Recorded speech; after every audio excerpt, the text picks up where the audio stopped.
Hello, good morning. आणि मी ठरवलं दीदीला surprise द्यायचं, कारण की आम्ही दुसऱ्या दिवशी जाणार होतो जेजुरीला.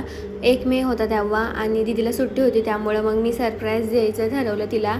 आणि तिला काहीच आयडिया नव्हती. मी जे फोन नाही उचलले, मेसेज नाही रिप्लाय केला आणि तिला एवढं छान वाटलं. आणि मी पाऊण तास तिच्या ऑफिसच्या बाहेर थांबले होते. मला वाटलं लॉगआउट भेटेल लवकर, पण तिला खूप उशिरा भेटलं लॉगआउट.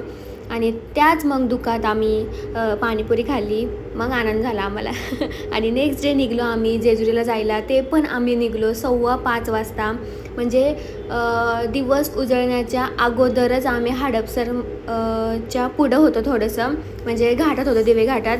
आणि आम्ही जेजुरीला येतो आहे ह्याची मम्मी पप्पांना काहीच आयडिया नव्हती. मम्मीला तर नव्हती, पप्पांना ॲज युजल असतेच, काय माहिती कसं काय आयडिया येते त्यांना. आणि आम्ही गेलो जेजुरीला.